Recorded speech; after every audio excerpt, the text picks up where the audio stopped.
রংপুর থেকে উপজেলা ভোট গ্রহণের খবর জানাচ্ছেন মাহবুবুল ইসলাম। পর্যন্ত পরিস্থিতি শান্তিপূর্ণ রয়েছে, তবে ভোটার উপস্থিতি কিন্তু বেশ কম। অর্থাৎ ভোটারের আমরা কোনো লাইন দেখতে পাইনি। দু একজন করে ভোটার আসছেন এবং তারা ভোট দিয়ে চলে যাচ্ছেন। আমি এই মুহূর্তে অবস্থান করছি গঙ্গাচড়া উপজেলার গঙ্গাচড়া আদর্শ উচ্চ বিদ্যালয় কেন্দ্রে। এই কেন্দ্রে মোট ভোটারের সংখ্যা ৩,২৫৮ জন। এখন পর্যন্ত মাত্র 50 জন ভোটার এখানে ভোটদান করেছেন। অন্যান্য কেন্দ্রেও কিন্তু ভোটারের উপস্থিতি কম, তবে ভোট গ্রহণের সাথে যুক্ত কর্মকর্তারা বলছেন যে বেলা বাড়ার সাথে সাথে হয়তো দুপুরের দিকে ভোটারের সংখ্যা কিছুটা বাড়বে। এদিকে সুষ্ঠুভাবে ভোট গ্রহণের জন্য রংপুরে প্রয়োজনীয় সব ধরনের ব্যবস্থা নেওয়া হয়েছে।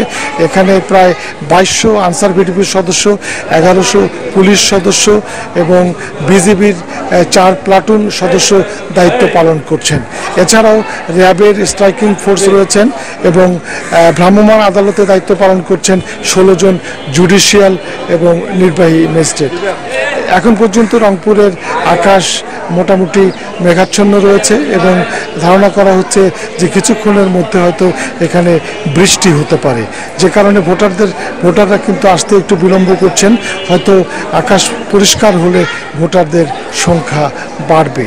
এই ছিল রংপুরের গঙ্গাচড়া উপজেলার গঙ্গাচড়া আদর্শ উচ্চ বিদ্যালয় থেকে উপজেলা নির্বাচন পরিস্থিতির সর্বশেষ।